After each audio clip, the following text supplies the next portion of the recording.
본 영상은 미래에셋증권 고객센터 상담 직원들이 실제 상담 사례를 바탕으로 제작하였습니다. 금융소비자분들께 조금이나마 도움이 되기를 바랍니다.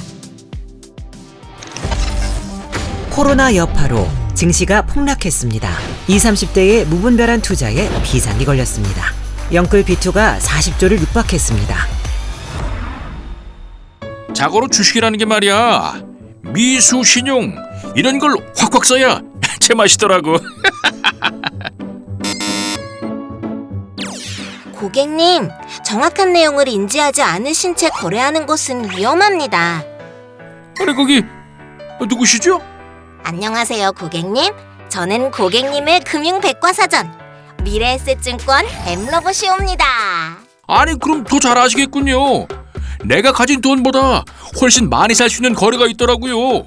이게 얼마나 좋습니까? 큰 기대 수익률을 걸고 미수를 사용한다면 그에 상응하는 위험이 뒤따르게 되어 있어요.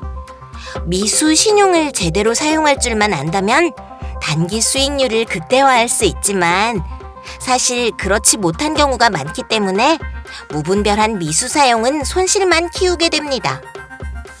아니, 이 양반이 큰일 날 소리 하고 있었구만. 아니, 증권사도 웃기는구만. 어떻게 돈도 없는 사람에게 그만큼의 주식을 살 수 있게 사람을 유혹하고 그러는 거예요? 그 부분은 오해예요, 고객님. 그럼 우선 미수에 대해 자세히 알려드릴게요. 미수를 이해하려면 가장 먼저 위탁 증거금 제도를 알아야 합니다. 위탁 증거금이요? 네, 모든 단어가 낯설죠? 주식 계좌를 만들면 항상 위탁 증거금과 같은 단어는 아주 자주 보실 수 있을 거예요. 증권사는 어마어마하게 큰 증권시장과 어마어마하게 다양한 투자자 사이의 거래를 돕는 중개소라 볼 수 있어요. 그래서 증권사에 돈을 예탁해두고 투자를 위탁했다 라고 볼 수 있는 셈이지요. 즉, 우리와 같이 증권사에 돈을 입금하고 증권 거래를 하는 투자자를 위탁자라 해도 무방하답니다. 증거금이란 쉽게 말해서 보증금이라고 생각하셔도 무방하겠습니다. 그럼 위탁 증거금이란? 위탁자인 투자자가 증권사에 맡겨둔 보증금? 맞았어요. 위탁자, 즉 투자자인 고객님께서 증권사를 통해 주식 주문 접수를 할 때 일종의 보증금 형태로 증권사에 납부해두는 금액이라고 생각하시면 될 것 같아요. 그러면 이때 증권사는 투자자에게 이 보증금, 즉 위탁 증거금을 얼마나 거두게 될까요? 이 비율을 의미하는 제도를 위탁 증거금 제도라고 합니다. 위탁자인 고객이 증권 매매 주문을 하기 위해 최소한 가지고 있어야 하는 증거금에 대한 비율로서 증권사마다 또 종목마다 약간씩의 차이는 있지만 대체로 20%에서 40%로 정해놓고 있습니다. 문제는 여기서 발생하는데 이렇게 20%에서 40%의 증거금만큼의 돈이 있어도 100%까지 매수 주문을 할 수 있다 보니 가지고 있는 돈보다 훨씬 더 많은 주식을 매입할 수 있게 되는 거죠. 간단히 예를 들어볼까요? 모 증권사에서 어떤 종목의 위탁 증거금을 40%로 설정해 놓았다고 가정해 볼게요. 이 상황에서 400만 원을 보유한 채로 미수 거래를 한다면 고객님의 위탁 증거금은 보유한 현금 400만 원이 되는 것이고 400만 원이 40%라면 100%는 얼마일까요? 바로 1000만 원이 되겠죠. 그럼 고객님께서는 400만 원만 가지고도 1000만 원까지 주식을 매수할 수 있게 되는 겁니다. 원금 대비 2.5배에 해당하는 금액을 살 수 있게 된 셈이고 차액인 600만 원 상당의 주식을 내 돈 없이 빌려서 매수한 것입니다. 따라서 이렇게 미수 거래로 빌리게 된 600만 원은 빚이 되고 주식시장에서는 이 빚을 미수금이라고 부르기로 했습니다. 아니 그럼 이 미수금이라는 거 말이에요. 쭉 영원히 빌려주는 건가요? 절대 아닙니다. 상대적으로 긴 기간 동안 금액을 빌리려면 정식으로 이자를 납부하고 담보를 신경 쓰며 거래하는 신용 대출 거래를 이용하셔야 합니다.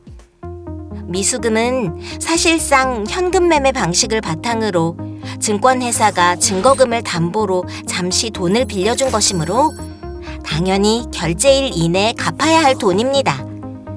국내 주식은 영업일 기준으로 3일 결제이기 때문에 실질적으로 매수한 주식이 들어오는 3일째 되는 날까지 미수금 부분을 계좌로 입금해야 해당 종목을 계속 보유할 수 있습니다. 그렇지 않은 경우 4일째 되는 날 아침 증권회사는 고객님의 보유 주식을 오전 동시호가의 시장가로 매도할 수밖에 없습니다. 게다가 미수금에 해당하는 매도할 주식 물량을 계산할 때 장이 시작되기 전이라 얼마에 체결될지 알 수 없기 때문에 보다 낮은 단가로 수량을 산정하게 되므로 생각보다 더 많은 물량이 처분됩니다. 이것을 증권시장에서는 반대매매라 부르기로 했습니다. 이렇게 반대매매 처리가 되지 않기 위해서는 고객님께서 3영업일 이내에 미수금 해소를 위한 조치를 취해 주셔야 하며 각 증권사마다의 처리 방법은 조금씩 다를 수 있기 때문에 이용하는 증권사를 통해 반드시 확인해 주세요. 3일 이내에 보유 종목들의 시세가 받쳐주지 않는다면 정말 위험한 거래로 변질될 수 있겠군요. 정확합니다, 고객님. 내가 가진 금액을 초과하는 거래의 경우 반드시 정확한 내용을 숙지하셔서 거래해야 하겠습니다. 할까? 말까? 할까 말까? 이게 무슨 소리지? 어떤 고민을 하고 계신 걸까? 고객님, 저는 이만 다른 고객님의 문의사항을 해결해보러 먼저 떠나보겠습니다. 성공한 투자도 좋지만 무엇보다도 안전한 투자가 되길 바랍니다. 그래요. 고마웠어요. 잘 가요. 안녕하세요, 고객님. 저는 고객님의 금융백과사전 미래에셋증권 엠로봇이옵니다. 괜찮으시다면 어떤 고민이 있는지 여쭤봐도 될까요? 안녕하세요. 청약이요. 주변 사람들은 대부분이 한다니까 너무 하고 싶은 욕망이 생겨서요. 그런데 아무것도 모르다 보니 해도 될까 고민이 되네요. 고객님의 고민 충분히 이해가 갑니다. 저도 가끔 그럴 때가 있거든요. 하지만 고객님, 투자는 주변 사람들의 얘기를 듣고 하는 것이 아닌 투자자 본인의 주도하에 이루어져야 합니다. 말은 쉽지만 사실 실천하기는 참 어려우시죠? 그럼 먼저 청약에 대해 정확하게 알아본다면 결정에 조금은 도움이 될 거예요. 우리와 같은 보편적인 일반 투자자들이 주식을 사는 대표적인 방법은 크게 두 가지가 있습니다. 첫 번째, 고객님들께서 너무나 잘 아실 매매 시장을 통한 주식 매수. 그리고 두 번째, 지금 고객님께서 고민하시는 청약의 방식이 있는데요. 모든 점이 동일하진 않지만 아파트를 산다고 생각해 볼까요? 아파트도 일반 매매 시장을 통한 매수를 할 수도 있고 청약을 통해 소유할 수도 있는 것처럼요. 전자인 매매 시장을 통할 때는 부동산이 필요할 때 중개소를 통해 매수자와 매도자의 원하는 가격이 부합하면 아파트라는 종목이 체결되죠.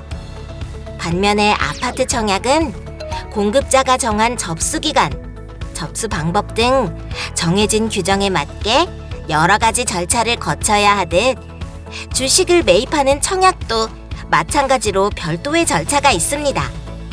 그 청약 중에서도 고객님 궁금증의 근원지, 공모주 청약에 대해 한번 얘기해 볼까요? 공모주 청약은 회사가 증권시장에 정식으로 상장하기 위해 기업 공개를 진행하며 회사의 새로운 주식들을 시장에 발행할 때 이 신주를 일정한 청약 절차를 거쳐 청약자들에게 공개적인 모집을 하는 것입니다.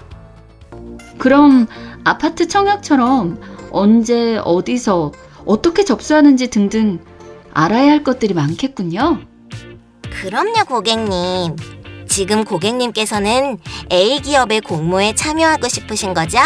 그럼 해당되는 증권사에 증권 계좌가 있어야 하고 그 계좌에 청약 증거금이 입금돼야 공모주 청약 접수가 가능합니다.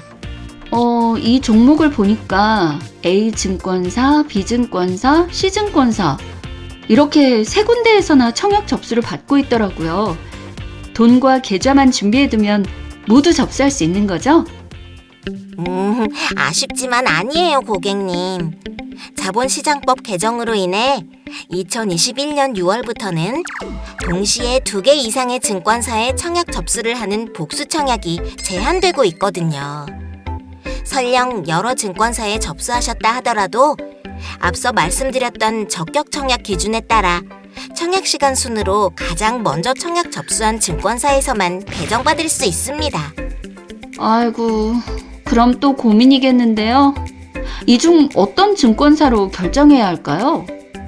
정답은 없지만 모임에도 항상 주도적인 역할을 하는 주선자와 일반 참석자들이 존재하는 것처럼 청약 절차에도 등록 주선인인 주관사가 있고 그 외에 인수단인 증권사들이 있습니다. 이때 주관사가 주요 업무를 맡고 있기 때문에 대장이라 볼 수 있어서 가장 많은 물량을 배정받게 됩니다. 그렇다면 무조건 물량이 많은 주관사로 접수해야 유리할까요? 아닙니다. 그만큼 많은 사람들이 접수하게 되면 상대적으로 경쟁률이 세질 수 있기 때문에 증권사별 배정 물량 대비 경쟁률을 잘 확인해보고 결정하시는 게 가장 좋겠습니다. 그냥 무작정 사람들 얘기를 듣고 접수할 일이 아니라 주관사며 배정 물량이며 경쟁률이며 체크해봐야 분별력 있는 투자가 되겠군요. 네, 맞습니다. 증권시장에는 공모주 청약 이외에도 다양한 청약 유형이 많지만 시장에서 만나볼 확률이 가장 높은 청약이 유상 청약이에요. 아, 많이 들어봤어요. 근래 들어 시장 내 유상 청약을 진행하는 회사들이 많다고도 들었는데 그걸 왜 하는지도 모르니 시키는 대로 하는 것도 한계가 있는 모양이더라고요. 유상 청약을 하기에 앞서 그 배경인 유상 증자에 대해 알고 거래에 임하신다면 보다 더 정확한 업무 처리를 하실 수 있을 거예요. 단어를 조금 더 쪼개서 증자부터 알아볼게요. 증자는 기업이 자본금을 늘리는 것을 의미합니다. 증자를 진행할 때 주주로부터 돈을 받아야 한다면 유상증자, 받지 않고도 증자가 가능하다면 무상증자가 되겠습니다. 두 가지 방식 모두 투자자에게 주식을 더 발행해주는 것은 동일합니다만 유상증자의 경우 투자자 입장에서는 금액을 추가로 납부해야 하다 보니 투자자는 접수 여부를 결정해 별도의 청약 절차를 거쳐 본인의 의사를 접수할 필요가 있는 건데요. 증권시장에서는 이 청약 절차를 유상청약이라 부릅니다. 아, 그럼 당연히 후자인 무상증자가 좋네요. 돈도 안 들고 별도의 복잡한 절차도 없고. 네, 추가적인 투자 금액에 대한 부담이 없다 보니 투자자의 입장에서는 무상증자에 대한 부담감이 적은 게 사실입니다. 조금 더 상세히 알아볼까요? 기업이 자본금을 늘리기 위해서는 자금 조달이 필요합니다.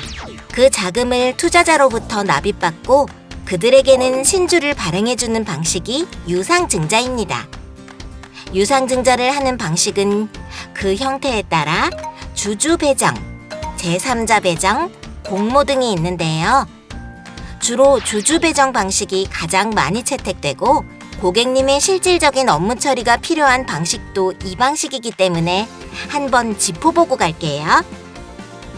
예를 들어 주식 2,000주를 보유하고 있는 상황에서 유상증자 10%를 실시한다고 하면 200주를 배정받게 됩니다. 따라서 공시를 통해 신주를 얼마에 발행할 것인지 신주 확정가가 나오겠죠. 신주 확정가가 1만 원일 경우에 유상증자 물량을 전부 받고자 한다면 1만 원 곱하기 200주 하면 됩니다. 즉 200만 원이 있으면 나에게 배정된 물량 10%를 전부 살 수 있게 되죠. 그런데 유상증자는 투자자의 자금이 투입되므로 절대 강제가 아닙니다. 투자자 본인 의사에 의해 받기 싫으면 안 받아도 무방하지요. 투자자 입장에서 돈이 들긴 하지만 사실 현재 시세보다 싼 가격에 주식을 배정받을 수 있다 보니 보통은 호재로 받아들여집니다.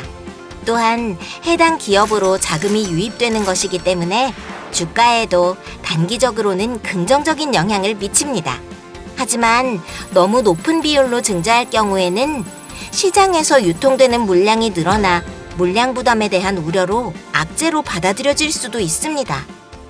그렇다면 어떻게 무상증자는 돈을 받지 않고 자본금을 늘릴 수 있는 걸까요? 이렇게 회사의 총 자본은 자본금과 잉여금이 구분돼 있습니다. 그중 잉여금에 포함됐던 회사의 자본준비금, 이익잉여금 등을 자본금으로 옮겨주는 일이에요. 유상증자처럼 외부의 돈을 끌어오는 게 아니기 때문에 기업의 총 자산이 커지는 것은 아니에요. 그냥 같은 지갑에서 지폐칸에 있던 돈을 카드칸으로 옮기는 정도랄까요? 정말 딱 2사만 한 셈이죠. 그렇지만 자본금 칸은 늘어났기 때문에 그 부분을 바탕으로 주주들에게 무상으로 신주를 발행해주는 것이죠. 투자자 입장에서는 환영할 일이 아닐 수 없습니다. 하지만 주주의 실질적인 지분 자체의 변동은 없습니다. 왜냐하면 주식 수를 늘리는 만큼 주식 가격을 낮추기 때문입니다. 투자자의 자산 가치의 변화가 거의 없다고 볼 수 있죠. 그래도 무상증자 자체가 재무제표상의 자본 구조를 개선할 수 있기도 하고 주주에 대한 이익 배려 등의 긍정적인 목적이 있기 때문에 큰 호재로 볼 수 있어요. 그러다 보니 무상증자 소식이 들려오면 보통 주가가 상승하게 됩니다. 하지만 전쟁터 같은 증권시장에서는 언제나 100% 호재는 없습니다. 일부 재무 상태가 좋지 못하거나 소규모 기업이 투기 목적으로 무상증자를 악용하는 경우도 있기 때문이에요. 무상증자가 호재라는 통상적인 의식을 활용해서 주가를 한시적으로 띄워 매매 차익을 챙긴다거나 하는 나쁜 기업들도 있기 때문에 무조건적인 기대는 금물입니다. 무턱대고 받지 말고 항시 조심해야겠네요. 그럼 또 고민되실 때 텔레파시를 보내주세요. 어김없이 찾아올게요. 아니 그래서 이날 사두면 되려나? 매번 헷갈리네. 내가 등장할 때다. 어느 쪽이지? 찾았다. 안녕하세요, 고객님. 저는 고객님의 금융백과사전 미래에셋증권 엠로버쇼입니다. 괜찮으시다면 제가 헷갈리시는 부분에 대한 정답을 알려드려도 괜찮을까요? 어? 예. 정답이라는데 마다할 이유가 없죠. 고마워요. 어떤 부분이 궁금하신가요? 벌써 1년이 다 가고 있어요. 이쯤 되면 늘 배당에 대한 경제 기사를 많이 보곤 하거든요. 저도 늘 배당 투자에 관심이 있음에도 불구하고 늘 이 시기가 오면 언제까지 매입해야 하는지 이런 것들이 헷갈려요. 고객님께서는 증권시장에 대한 관심이 높으시군요. 그럼 배당이 무엇인지 충분히 설명드린 후에 날짜 계산법도 콕 집어 알려드릴게요. 기업은 다양한 경영 활동을 통해 궁극적으로 이익을 창출하지요. 그리고 그 이익을 주주들에게 나누어 줄 수 있습니다. 이렇게 기업의 이익을 주주들에게 나누는 것을 증권시장에서는 배당이라 부르기로 했습니다.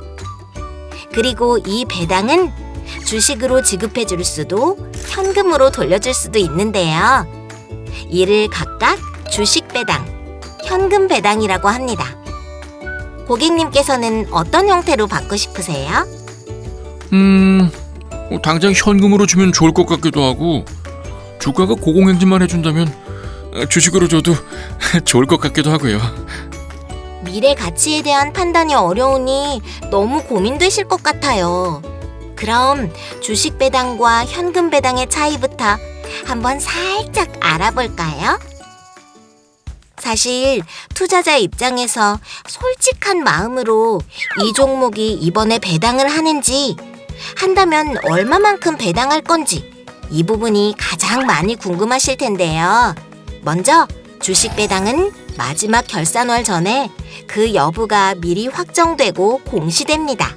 왜 연말 시즌 뉴스에서 배당 투자에 대해 자주 언급하는 이유가 대다수의 종목들이 12월 결산 법인이라 12월 중에 주식 배당 여부를 결정하기 때문이에요.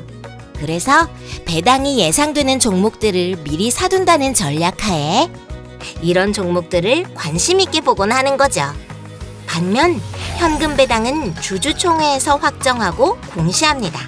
물론 그 전에도 배당 여부까지는 공시를 하고 주총에서 결정만 되면 지급이 한 달 이내에 이루어지지만 제일 궁금한 얼마가 지급될지는 주총에서 결정합니다. 그럼 이 주주총회는 언제 할까요? 주주총회는 최종 사업 결산월로부터 3개월 이내에 실시해야 합니다. 그래서 보편적으로 12월 결산 법인인 경우 그 다음 해인 3월까지는 주주총회를 해야 하겠죠? 자, 그럼 어쩔 수 없이 정확하게 얼마를 현금 배당받을지 연말 안에 미리 파악하긴 조금 어렵다고 볼 수 있어요. 주식 배당은 늘어난 주식 수만큼 배당락 조치를 취하지만 현금 배당은 배당락 조치가 없습니다. 배당은 기본적으로 이익을 배분하는 것이니 호재임은 분명합니다. 다만 주식 배당의 경우 늘어난 주식 수만큼 배당락이 이루어지기 때문에 배당 물량이 너무 높다면 마냥 호재로만 받아들이긴 어려울 수 있다는 것도 유의해주세요. 각각 장단점이 있네요. 그래도 이게 참 어찌됐건 모두 공짜로 수령할 수 있다니 미소가 절로 나오는 걸 숨길 수가 없네요.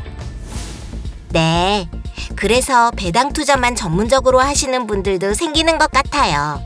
하지만 조건 없는 공짜는 없죠? 증권시장은 그렇게 호락호락하지 않아요.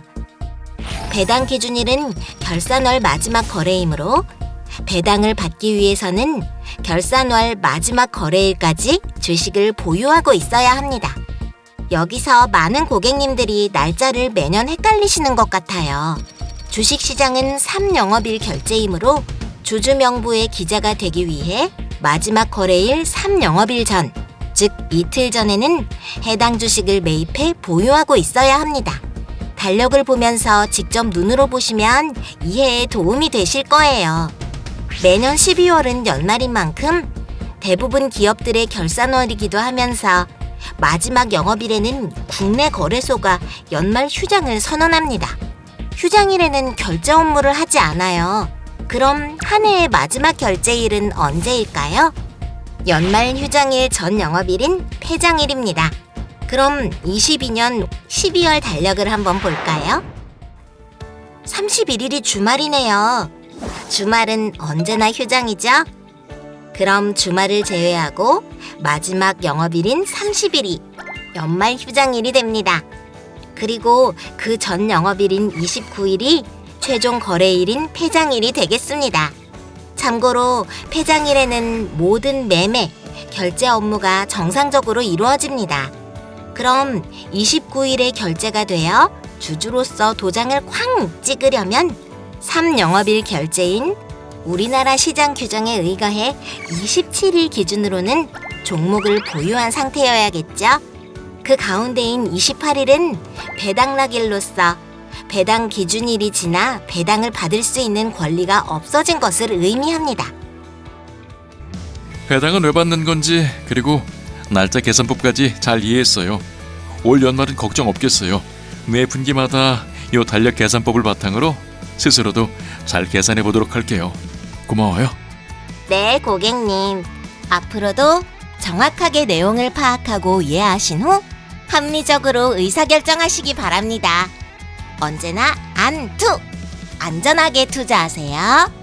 지금까지 엠로봇이었습니다. 이렇게 보내라는 거지?